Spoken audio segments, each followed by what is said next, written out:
My name is Roger Chilton. I am the lead pastor of Matthew's Table Church here in Owensboro, Kentucky.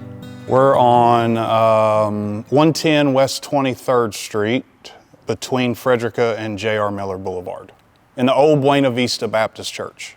20 years ago, if you would have told me that this is where I would be, I would have thought you were a liar. I pretty much grew up in Owensboro. We moved here when I was like third grade, and kind of grew up in a broken home. And where my father had abandoned me, I just had some real identity issues. Got older into high school, started experiencing with drugs and alcohol. And over time, it just kind of got a hold of me, and I had no control over it anymore and got, was addicted. That led to criminal activity, which led to doing time in jail. Ultimately, at 30, I was arrested and went to prison. I say all that to say I was unchurched, knew nothing about the church, wasn't interested in the church, and would have never just went to church. I wouldn't have. Got released in 2006, and my brother was going to a kind of a Bible study here in town. Local Christian guy was leading and invited me, and I didn't want to go. I thought, there's no way I can relate to these guys, none of that stuff. But because it was my brother, I figured, okay, I'll go. So I went, and that first night, I just noticed something different about him, and it made me curious. And the guy that was leading the group just kind of started developing a relationship with me. And so technically you could say, I didn't find Jesus in church. The church found me, because he developed a relationship with me and evangelized me, shared his faith, and taught me about Jesus and the Bible. And then that led into a discipleship relationship, which obviously included being a part of a local church. And just over time, you could say God intervened in my life, radically changed my heart. I was not looking for Jesus. He found me, and my entire life changed. All I wanted to do was learn about Jesus, read about Jesus, just develop this newfound faith that I had. And over time, started a ministry here in town, and just got deeper into ministry and was really involved at the church. And then I started having a desire to teach, and so I got some men here in the community invested in me and taught me a lot of the Bible and church history and just all that kind of stuff, theology and all that. And then I was affirmed by some of the elders at the church I was at that I was going to become an elder. And as I sat in church week after week after week, I just grew this desire to become more, just to step out in faith and go reach the lost. I don't know how to say it. And so we stepped out in faith, and we went down to the Elizabeth Monday Center in 2017, and we weren't really claiming to be a church. We didn't have a microphone. I'd never preached a sermon. We didn't have a music team. We had none of that. We had about 15, 20 people gathered together, and every weekend we would canvass that entire area from the Cadillac Motel all the way down to the Harry Smith projects, and just trying to make some friends. A great theologian once said, "Make a friend, be a friend, lead a friend to Jesus." And so one of the coolest stories about Matthew's Table is we met one couple who was literally living in an alley behind a dumpster. And so every night they had a little dog. They chained the dog to their ankle so it wouldn't get away, so that they could sleep. And we started inviting them to the soup kitchen we were doing, and we started feeding them, and we would check in on them regularly, and we'd give them rides, and we'd do some of those things. And eventually they came to Christ. And 8 years later, they're on the media team. They both have full-time jobs. They have custody of their kids back. They have their own home. They own their own vehicles. It's just a really cool God story to see, what they're able to do. And so that's kind of how Matthew's Table began. Matthew chapter 9, Jesus called Matthew out. They went to Matthew's house, and they had prostitutes and sinners sitting at the table with Jesus and in Matthew's house, right? So that's where the name comes from, Matthew's Table, because Jesus came to seek and save the lost.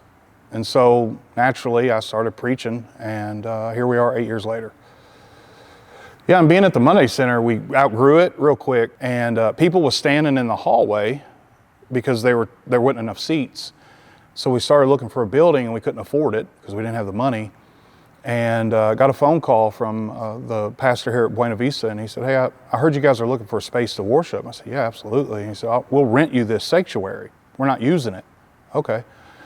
COVID came, and they were all 70 years old or older. And after that, they kind of dwindled down, and we had a meeting, and they said, look, we've decided to gift you this building.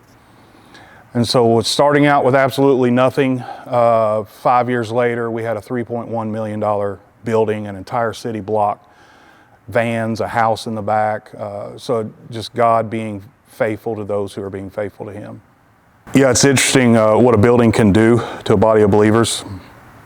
When we started, you had to pull the chairs out every Sunday, set everything up, and then put it all up at the end of the service because you're renting the facility. It kept people being active and plugged in. And then you get a building, and that kind of begins to change if you allow it. And so what we did was we strategically developed an outreach team that we call Show Love. The Show Love has a mobile concession stand, and we have a van, and we have a team. Anywhere from 10 to 40 people might show up on a Saturday afternoon, and they'll go down to the Cadillac and feed them and minister to them. Saturday they went, and one of our members shared her testimony, and that begins to develop relationships with the individuals down there. But to answer your question, the best way to prevent yourself from losing who you are or to no longer be missional is you have to strategically implement a team that is constantly missional. Because otherwise most churches will allow that to kind of drift away. And it just happens almost organically. People get comfortable where they're at and they don't want to go out anymore, right? And so that's what we decided to do. My favorite Bible verse about outreach, I go back and forth on this just because there's so many good ones, and I just love the scriptures, but probably 1 Corinthians 19, chapter 9, verse 19, Paul says, though I'm free and belong to no one, I've made myself a slave to everyone so that I might win as many as possible. And so Paul, being one of the first great missionaries of the Christian church, it was his life goal to try to reach as many as possible. But you can't read the Bible and not think that about being missional, right? So Jesus came to seek and save the lost. So Jesus wasn't looking for a church to go worship at. He was looking for the lost who would become the church. So by the grace of God, we had a good connection with the jailer, Art Magliner, and we talked about it. And traditionally, churches will send like 2 of their members out, and they go in and do a Bible study with, however many guys come, or girls. And we got to talking about, what if we did church on the outside of the jail, and then that way our church can come, and you can bring out as many inmates as you're allowed to bring out at one time. And he said, yeah, absolutely, let's try it. And so we did, and so from my perspective, it was, this is what we're doing, and if you don't want to do this, I'm not mad at you, but you need to understand in the future this is who we are and this is what we do, and so if this isn't who you want to be, then you're probably at the wrong church. I'm not being ugly, I'm just being real with you. And so we just kind of set like a standard of, hey, this is who we are, and so 2 weeks from now, I was telling you a minute ago, we'll be down at the Cadillac Motel in the parking lot, and we encourage the whole church to go. So we'll have probably 150, 200 of our 350, 400 people that come. And then next month, we'll be at the jail, and we'll have 250, 300 people show up for the jail service. And there's 2 services at the jail because you do male and then female. So from the jail services, we've probably, over the last 3 or 4 years, there's probably 10 to 20 people that are now members of this church because they were at that jail service. So, yeah, It's been very fruitful. That's awesome. But I'll go back to my story real quick. I wasn't going to come to church. The church came to me.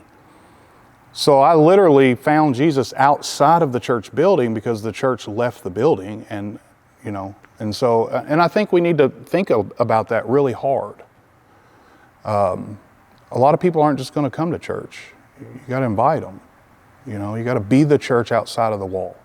But I think a lot of it is going to come from the pulpit. Like if the man in charge to shepherd the flock needs to let his flock know this is the direction we're going, and I'm going to be right there with you. And so I think it's a leadership thing, but it's probably one of my favorite times of the entire year, because those people, I joke about this, but like imagine being at the Cadillac and, you hear something going on outside and you had no plans of going to church, but you're curious of what's going on over there. And so you go across the street and you realize this is a whole church that showed up. They sacrificed their coffee sip machines and all that cool stuff just to come down here in the sun and hang out with us, It speaks volumes. So we call it the church has left the building, and we do it every year, and we're going to do it as long as we're able to. So many people I talk to that start things, they're like, just do it. Just do it. Like, do it and learn from that. So there's a book called Just Do It by Kevin DeYoung, and I read that years ago, and it was like, look, man, just step out in faith and go, and if the Lord's in it, He's going to bless it. But then we have to think about this. I think failure for the church is to not do anything. Not to do something and it not go as well as you wanted it to, right? Failure for the church is to not do anything other than show up on Sunday and smile and act like everything's okay, right? So yeah, I know this is a hard saying, but I really appreciate it. Charles Spurgeon said, you're either a missionary or an imposter. And so what he's saying is every Christian should be a missionary to some extent. Maybe that's in your family. Maybe that's at your work. But I love Bellevue Baptist Church. I've been out there and spoke before. Great church. When you leave, they have a sign by the road that says you're now entering the mission field. What a great way to point your people to how you can be missional from the time you leave here, right? So I think that's good. Yeah, absolutely. Outside the four walls. Yeah. So we have a food pantry we do once a month. We also hand out bus passes for free. We have a jail letter writing ministry. So if you're a member in the church and somebody might be incarcerated, you can get with the leader of that ministry and give them their information, and we'll pair them with somebody to write them a letter. And so there's correspondence there. And so I've literally been preparing to preach on a Sunday morning, and a lady come in and stand and was looking at me, and I noticed she was looking at me, and I was looking over at her, and I said, can I help you? And she goes, I'm looking for so-and-so, person that was writing her. She goes, because she wrote me every week while I was in jail, and I couldn't wait to get out of jail and come to church here. And it was like, wow, that's just so cool, That's a cool ministry. Just little bitty things in regards to being creative and thinking outside of the box on how can we reach people. Because not all our members can go out, right? We have older folks, but they can write a letter to an inmate, So I think you have to be missionally minded. So what if somebody's watching this and they're like, yeah, that's cool, I want to start that, but they're watching, maybe they don't have the means to come here and meet with you and talk to you. What if they wanted to start something within their church? Maybe that's a food pantry, it's a soup kitchen, maybe that's a writing, a pen pal kind of thing. What would they need to do to get ministry outside the walls started in their church? What advice would you give them? Yeah, again, back to the pulpit should drive the church. And so the leader of that church, who primarily preaches and teaches, should teach missiology, like being missional. to their members. And you follow that up with, we're doing this because we plan to do this. All right, so let's make a case from the scriptures. God has been missional since day one, right? He sent Jesus. Jesus sent the apostles. And so if God is missional, we should be missional. And by teaching that to your people from the scriptures, and then telling them, because of this truth, this is what we plan to do, and here's how we're going to do it. That's how you'd unfold that. And what happens is, those who have a heart for that all of a sudden will speak up. It's been my experience. They'll say, hey, man, I'm really interested in that. Collect some options of things that could be done. Here's some things some other churches are doing that's real helpful. One started to celebrate recovery. One did this, one did that. One has a jail letter writing ministry. Let's find out what all the options are and then go from there. Nursing homes, we talked about that. Like, man, who has a heart for the elderly who are lonely, right? And then, you will find that if you're leading them and teaching them in that, they will respond to that. I've found when you invite people to do something, that means more to them than anything. They won't just raise their hand, but like if you go to them and say, hey, next weekend I'm going down to St. Benedict's and we're going to share a meal with them, why don't you join us? They'll go. If you put a sign-up sheet out, most likely they ain't going to sign it. Personally speaking, the idea that it might be hard to get our people to do these things is the thinking that way is the problem. It's that, hey, this is what we're doing, this is when we're doing that, and this is who we need to do that. And you just keep it in front of your people. If you don't get a response, this is we're doing this. Who's interested? And then you approach people. John, you know what I mean? You've been a part of this community for a long time. Why don't you come? I think you have to be persistent. And I think we can't compromise.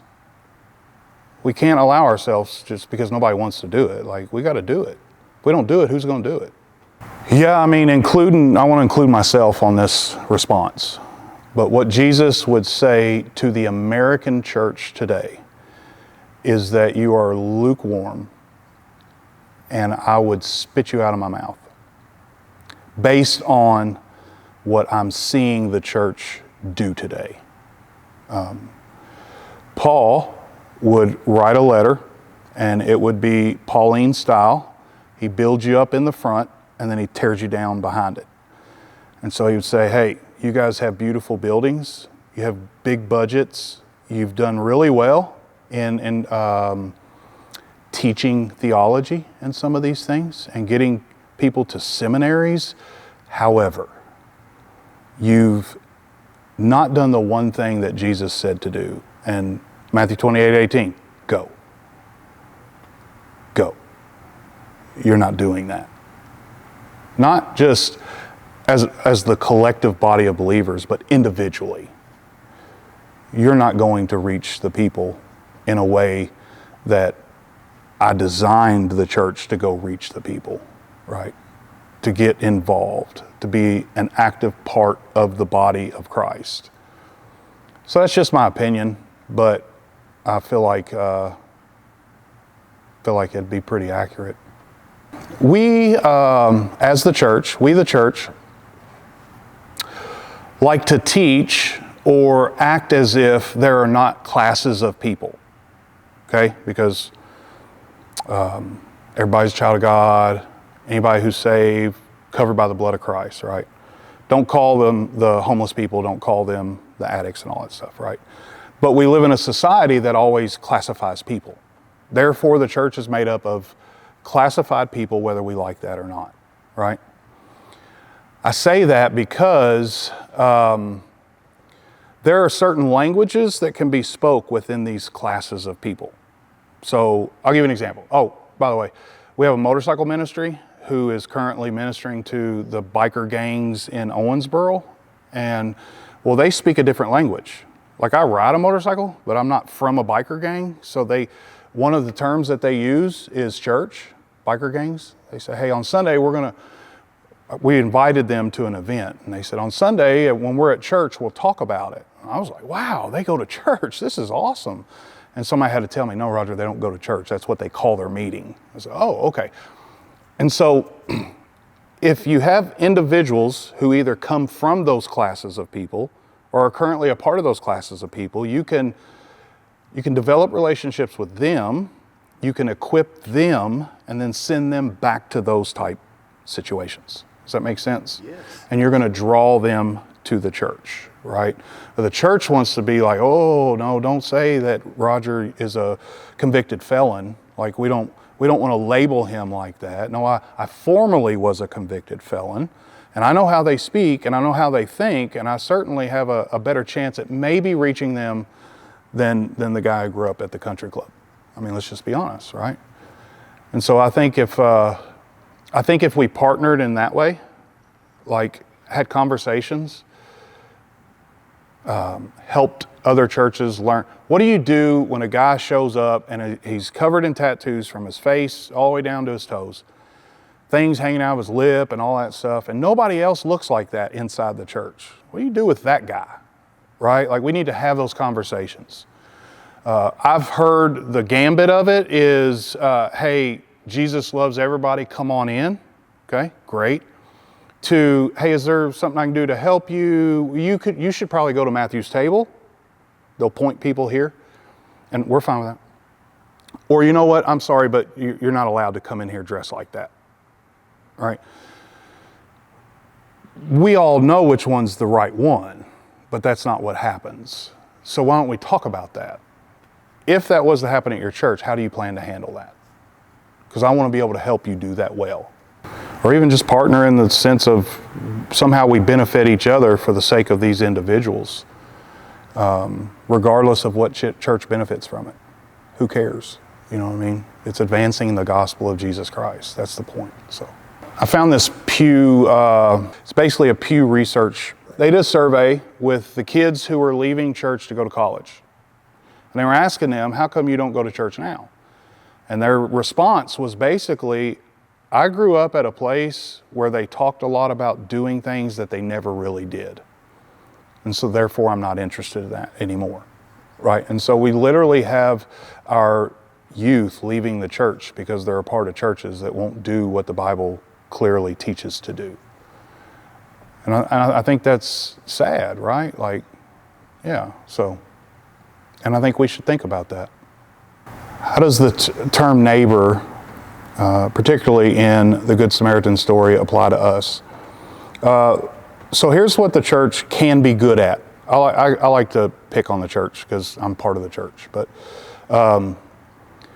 let's overcomplicate this, right? Jesus says, love your neighbor. Well, who's your neighbor? Well, what is the word? Neighbor. You know what neighbor means? The person next to you. So it doesn't matter whether I'm in a church building or outside of a church building, or I'm standing in a production line at a factory, the person next to me is literally my neighbor. Therefore, if the church treated it that way, then we would begin to reach more people instead of being selective and picking who our neighbor is. Does that make sense? Yeah, I think if we looked at it in the sense that anyone that's in our bubble is technically our neighbor. Yeah, so the reason why people would say by doing this missional event, I got more out of it than the people that I helped, is because Mark 10:45, the Son of Man did not come to be served, but to serve many and to give his life as a ransom for many, right?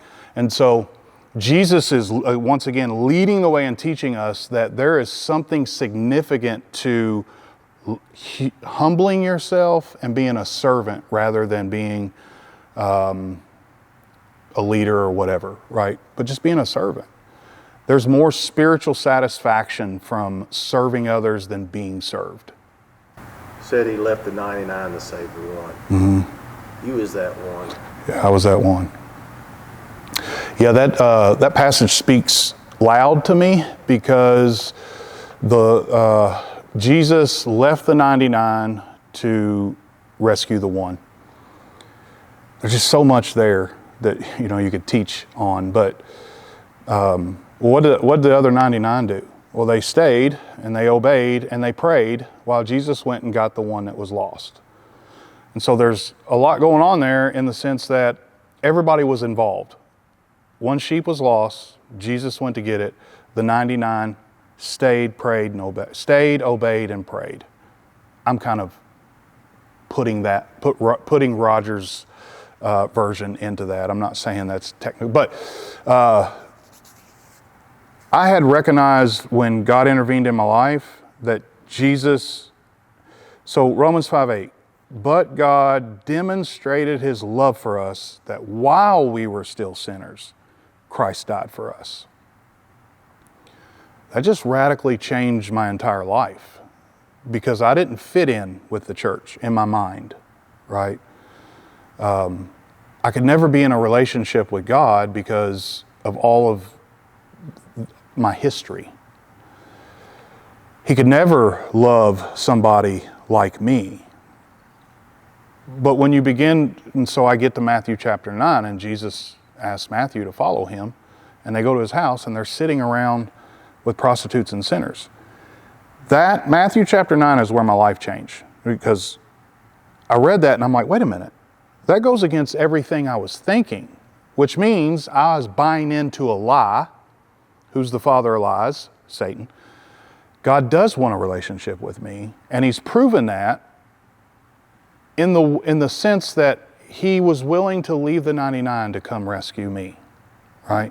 And when He rescues that one, He doesn't say, by the way, what's your name? Do you have a criminal background? He doesn't do any of that. He says, you're mine. And that'll change somebody's life right there. One thing that was interesting to me, kind of piggybacking on what I just talked about, I was convinced that nobody cared about me or could ever love me because of the things that I had done.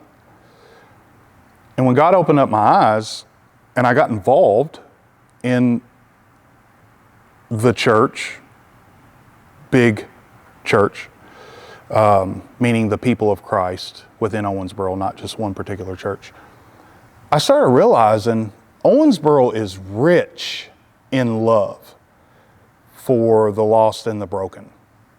There are so many awesome organizations and churches and people in Owensboro who genuinely care and want to see good come from whatever ministry they might be involved in.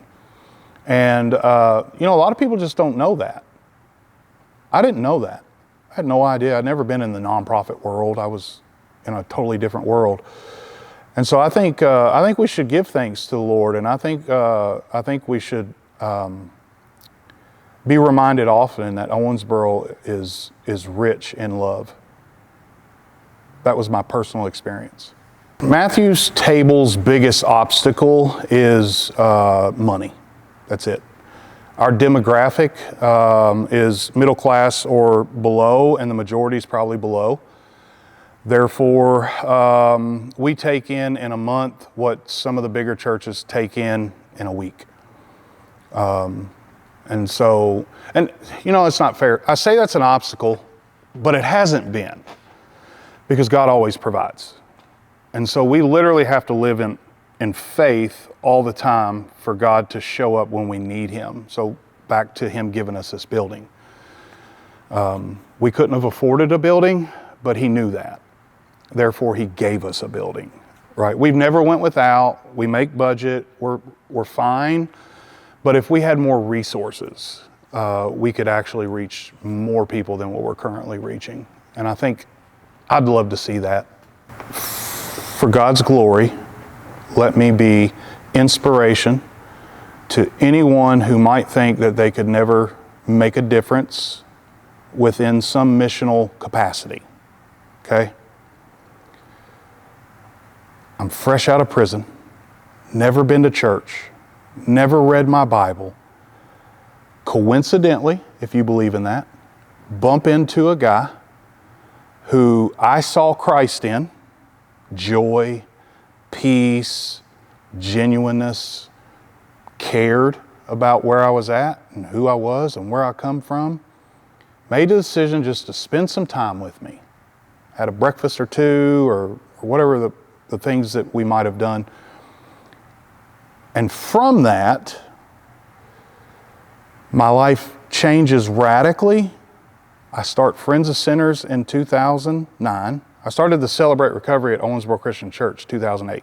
2008, Friends of Sinners, 2009, 2017, Matthew's Table.